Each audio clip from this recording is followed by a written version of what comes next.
Okay, I'm going to have a go at creating a composite here. Some of these tips and tricks you may have seen before, but this image was shot specifically for a cutout. So the techniques that I'm going to show you would not work with, for instance, taking a grab shot of somebody on the street with quite a complicated background. This was taken against a very light grey paper in the studio, and I was obviously looking for contrast between Derek's hair and jacket and jeans against the background, etc. So in terms of a cutout, it's a very simple process to start off with. Just click on the quick selection tool and then click on select subject, and it does a remarkable job in seconds. I can then hit Q for quick mask and go in and look for areas that it might have missed. So we can see immediately it has missed a wee bit here at the ear and here where the blade is, but it has done a remarkable job of selecting the blade itself. So I'm zoomed in here to 200%. I can even go 300% and make it easier. B for brush, naught for 100% opacity, naught shift naught for 100% flow, and in terms of the hardness of the brush, I will make this 75% hard brush. So I do that by using the right square bracket key. There are essentially four levels: 0, 25, 75 and 100. So I went all the way up to 100 and then brought it down one. So if I paint with black here, I'm adding to the, or rather I'm subtracting actually from the selection. And I'm just using the shift click method.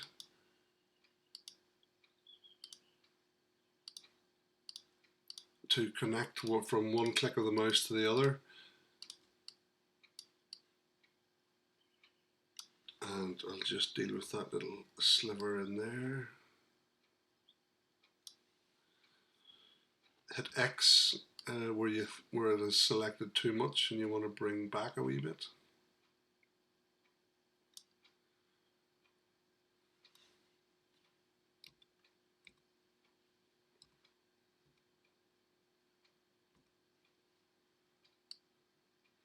I'll let Refine Edge deal with this little bit where the beard is. So I'll just go in a little bit closer to the ear there.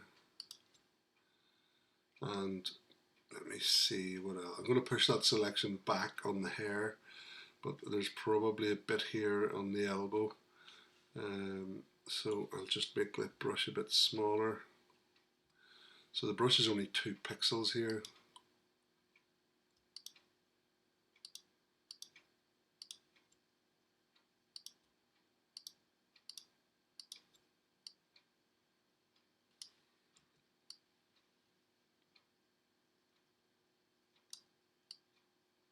So I'm basically just refining the selection. Click, shift click, shift click.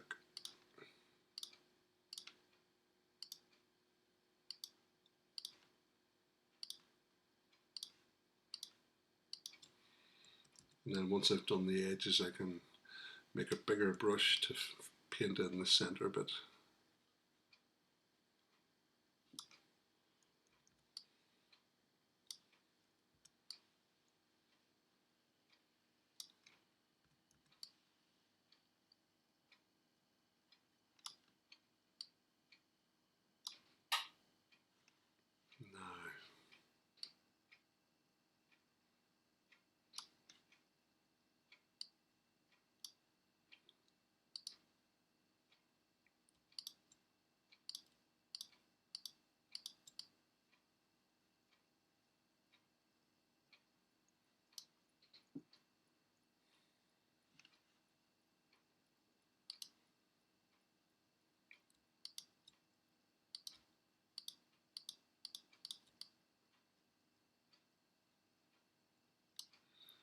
So if I now hit deal with a wee bit there, Q again, and back to the normal selection.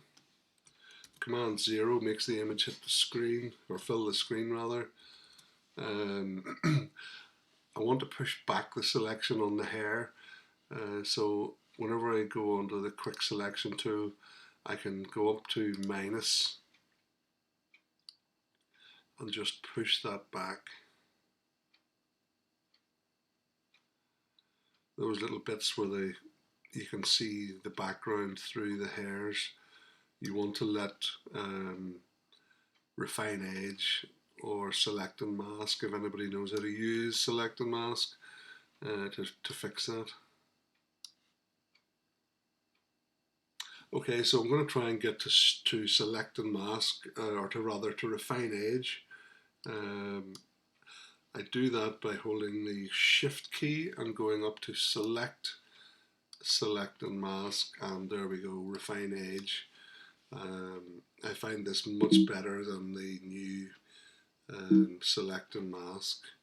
So there's a tiny bit there I want to fix, so I'm just using the left square bracket key to make the brush that wee bit smaller. Now I'm going to use a bigger brush to go around the hair, and I'm basically going to allow select and mask to find the individual hair strands and hopefully remove the bits where you can see the background through his hair. And then I just release the mouse, and that seems to have done a pretty good job. So output to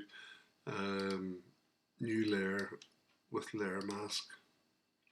So there is a cutout in minutes, which should be pretty perfect. And we're going to put Derek into this background, a subway in Belfast. First of all, I'm just going to clean this up. There's a bottle there that needs fixed, so I'm just going to select that with the ordinary lasso tool and go shift backspace enter, knowing that the content aware tool is in there. So that's it gone, 3 clicks of the mouse.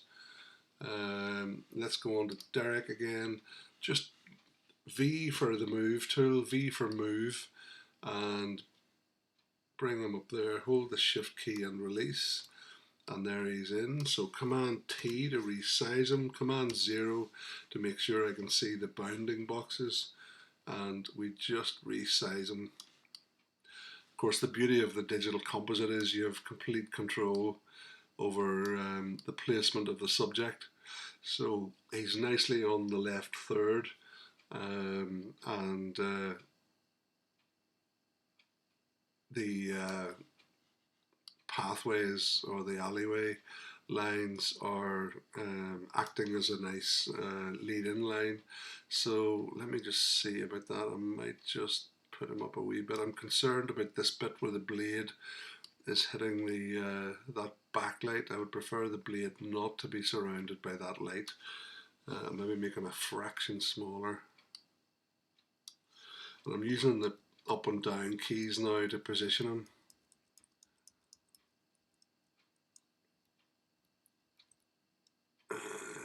Let me see, I'll maybe make him a bit bigger at the bottom.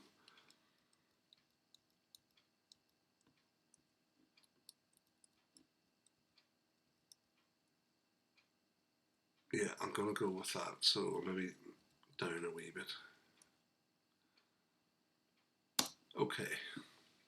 Now, first thing is we've got a white line here we need to deal with, so D for default makes black my foreground colour and white the background colour. Click on the mask here, B for brush, 100%, and we just go brush, move them down here and shift click, and it's gone.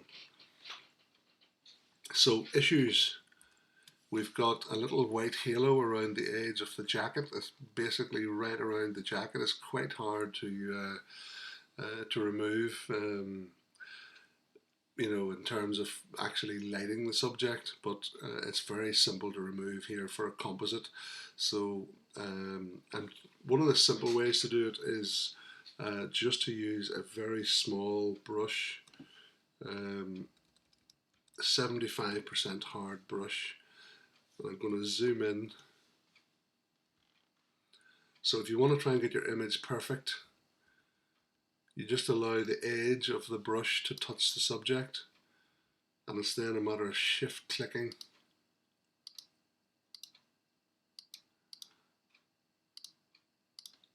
and just allowing the edge of the brush to touch the edge of the jacket removes that white halo effect.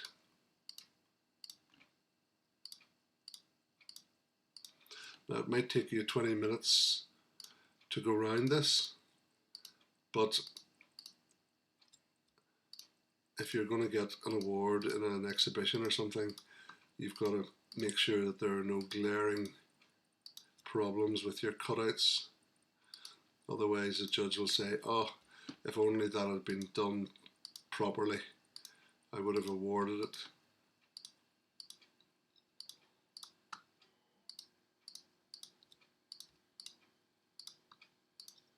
This method also gives me, with a 75% hard brush, also gives me a fairly nice sharp edge on the subject himself. There is a method of removing the, it's what I call the lazy man's method of removing this haloing, but it does leave you with a softer edge. I will show you that in a second as an alternative in case any of you are the lazy man.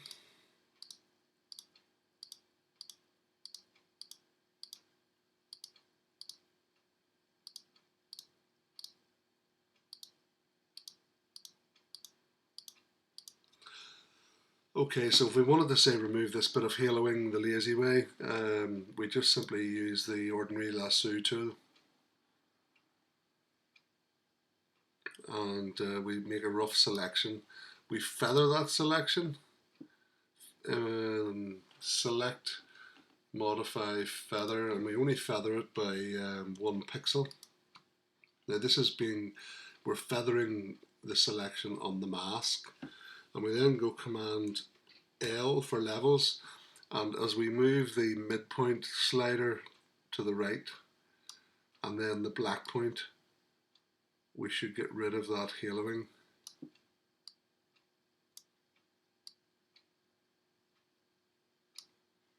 So before, after. So as I said, it doesn't give you the nicest edge. I prefer to take my time with the brush and give me a cleaner edge.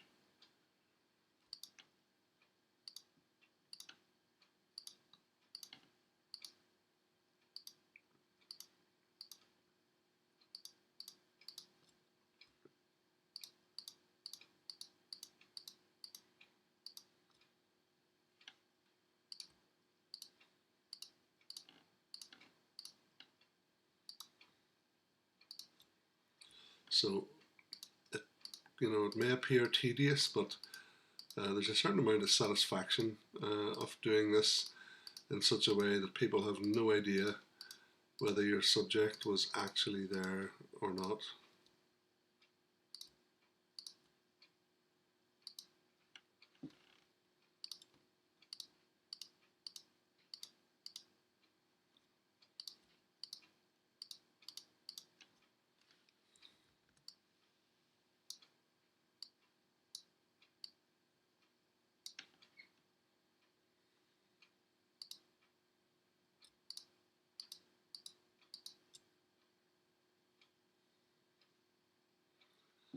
The outside of the jeans looks okay, but I'll just give it a quick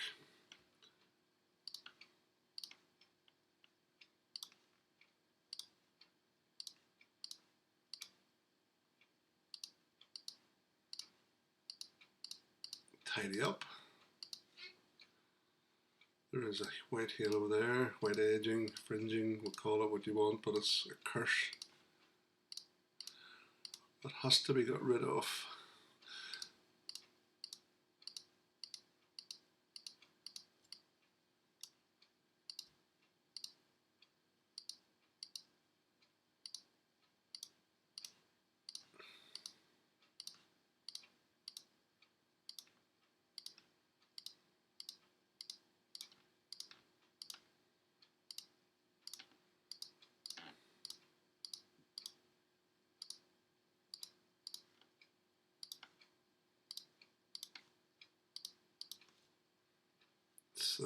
Let's see.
So that didn't take that long, and we've really tidied up the selection.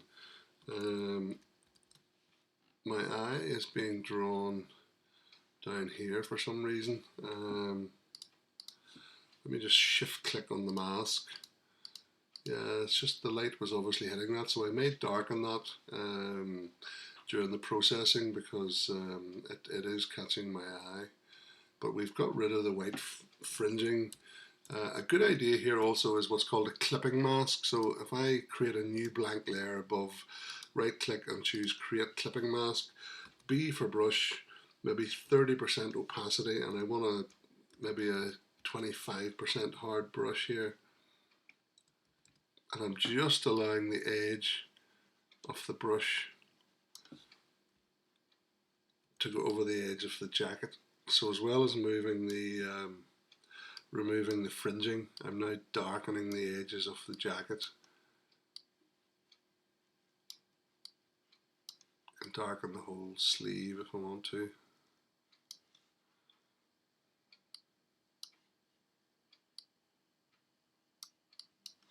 So before, after, it just removes that cutout look, that sort of studio lit look. There has to be a reason for the lights on the subject, and of course we've got lights here and light behind them. So it's not a case of a judge saying, "Oh, where's this light coming from?" etc. Oops, Command Z, undo that. I just painted over his hand.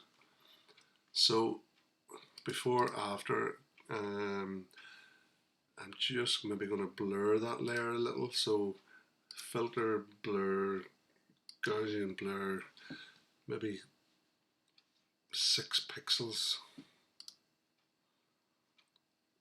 Before, after, V7 for 70%. Maybe a wee bit more, 8 for 80%. Yeah, I'm happy with that. So I'm going to flatten image. Oh, sorry, Command Z. I meant merge down. So merge down. I want to put in a sandwich layer here between Derek and the background. So I'm going to pick up a fairly light color and use the gradient tool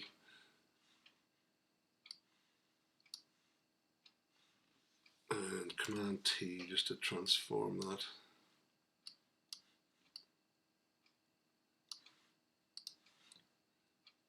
So before, after, I'm going to change the blend mode of that to soft light, and I'm going to add some noise to that. Filter, noise, add noise. Normally 2 pixels works fine,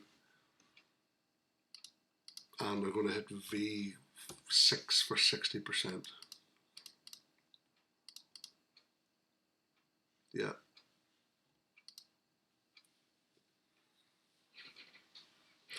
Blur the background probably. I'm just going to go Command J on this in case I go too far. Filter, blur, We'll maybe try a little bit of lens blur.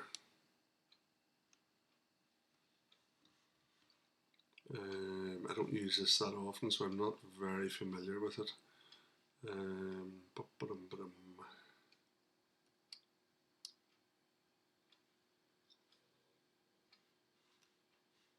I'll just go with that.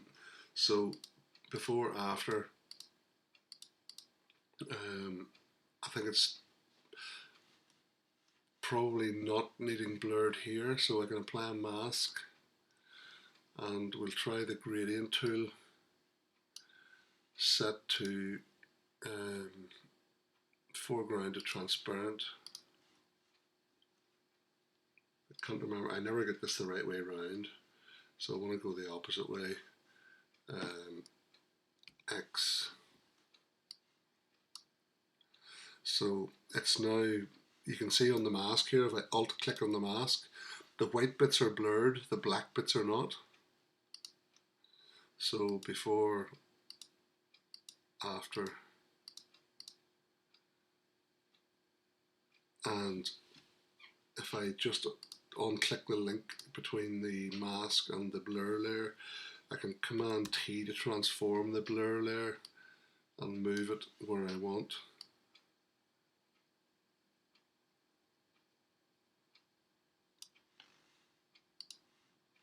B for brush, X 100% black, and we'll just paint in.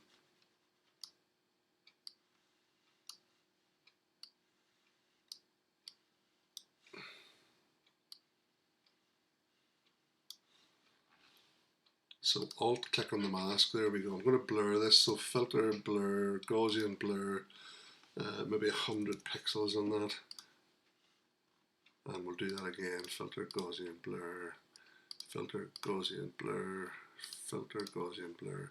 So the bits in white will be totally blurred, the bits in black will not be blurred at all, and the bits in grey will be partly blurred. So before, after, quite like that effect.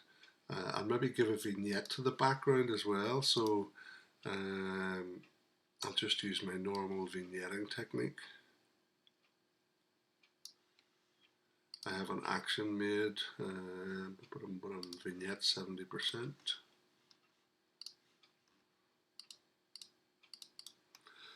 B5 50%. Okay, so the shortcut Shift Alt Command E blends all those layers below into one layer above, and I'm going to go Command J on that, and next software, Color FX Pro.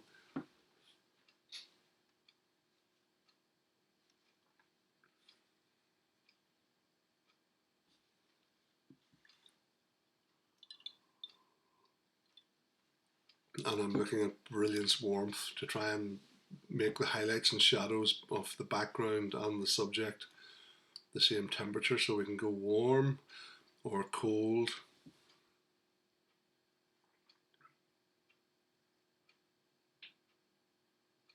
I think we'll go cold, maybe just keep the sinister aspect to this with a wee bit of cold temperature.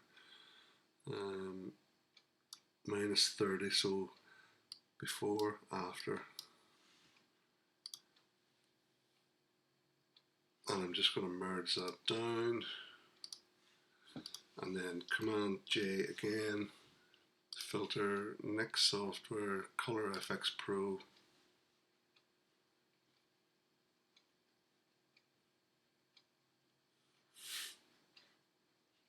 And I'm going to go for dark and light and center.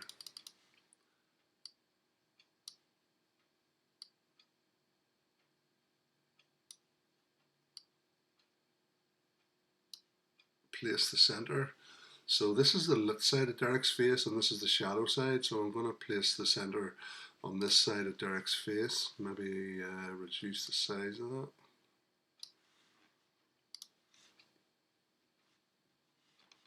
So before, after, V67 takes a third off, 33% off, still does the job. merge down. These highlights are probably a wee bit bright. I'm going to deal with those with a luminosity mask. Let me see, Command J.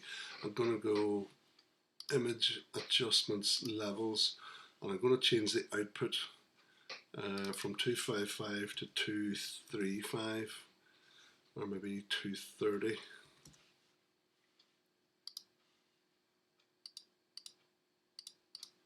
And then it's Alt and Mask to black that out.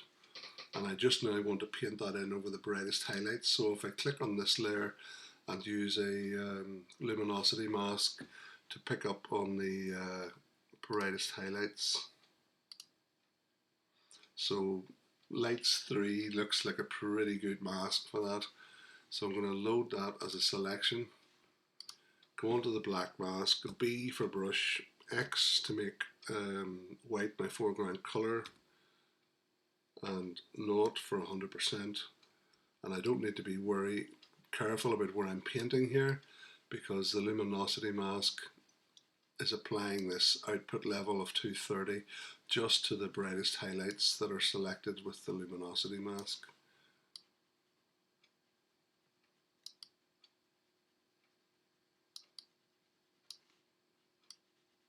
So we can see the before and after, and it's just killing the pure white of that fluorescent light.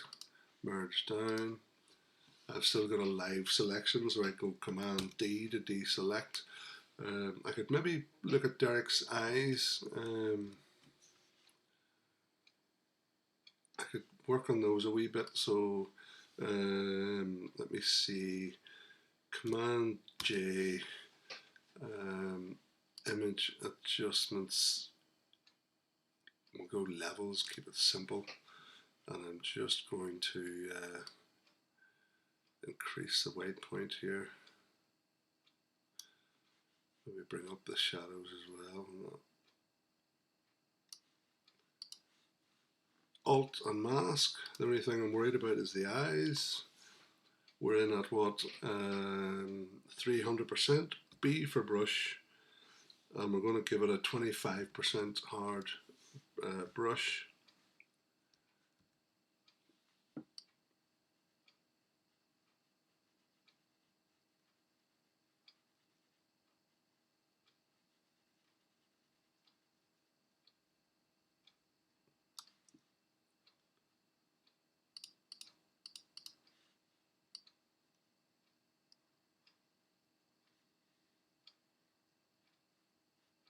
You have to go in at 100% on the eyes and then reduce the opacity, because otherwise you find it very hard to get both eyes looking the same. So that's 100% on both eyes, so before and after, and then you can go V3 for 30% on that, and that's a wee bit too subtle for my liking. 50%, I just hit the number 5, maybe 40, something in between, so 40% is what I'm going to rest on. Merge down, Command J. I'm just going to give the irises a little pop. I'm going to do that with the sponge tool, set to saturate 30%. So he already has nice brown eyes, so I'm just using the sponge tool to bring out the saturation in those eyes. So before, after.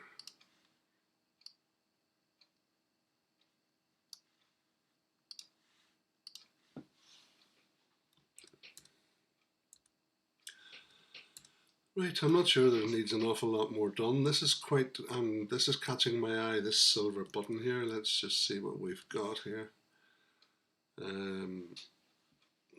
Do we get rid of it? The easy thing to do is to get rid of it, because obviously nobody knows it was there in the first place. Let's see what getting rid of it looks like. So I just go Shift, Backspace, Enter, and it's gone. So I'm just happy to lose that. It was very, attention grabbing. Let's see, I think I'll do another vignette actually.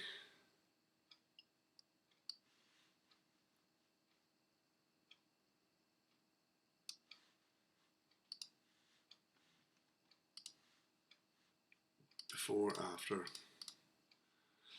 V7, well, we'll go 60%. Yeah, merge down. Still catching my eye here, this bright area that I noticed before. It would have been easier dealt with on the cutout, but I've gone that far now that I'm probably going to deal with it now just on their individual layers. So I'm going to go Command J. I'm going to change the blend mode to multiply. See the effect of that. Alt and mask it out. And I'm just going to use the TK action panel to just pick up that color in that area. So anything selected is white, anything not selected is black, and obviously grey means it's partially selected. So there's a nice selection. Doesn't need to be white to be selected, it just needs to be partially grey, and then you can build up the selection. So I'm going to turn that into a selection, click on the black mask, B for brush, not for 100% opacity. I'm going to make it a soft edged brush.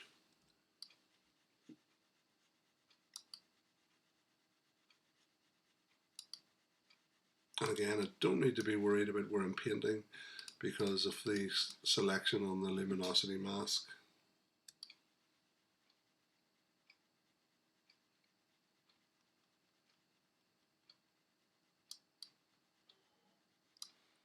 So before, after.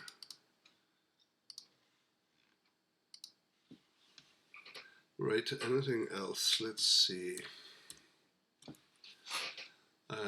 Final output is probably going to be sharpen. So Command J, filter, Nik software, output sharpener.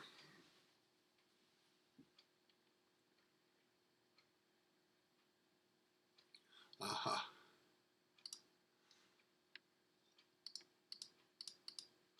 Not sure what happened there. Oh, we did a Command J where we still had a live selection. So Command J without a live selection. Filter, Nik software, output sharpener. And we go Inkjet Auto Luster 2400 and just click OK. And double click on the magnifying tool to come in at 100%. Look at that for sharpening. Amazing. And I'm just going to go flatten image and commit to that. There we go, one composite. How long did that take me? Just probably over half an hour, maybe something like that. Okay, hopefully some of those tips and tricks helped.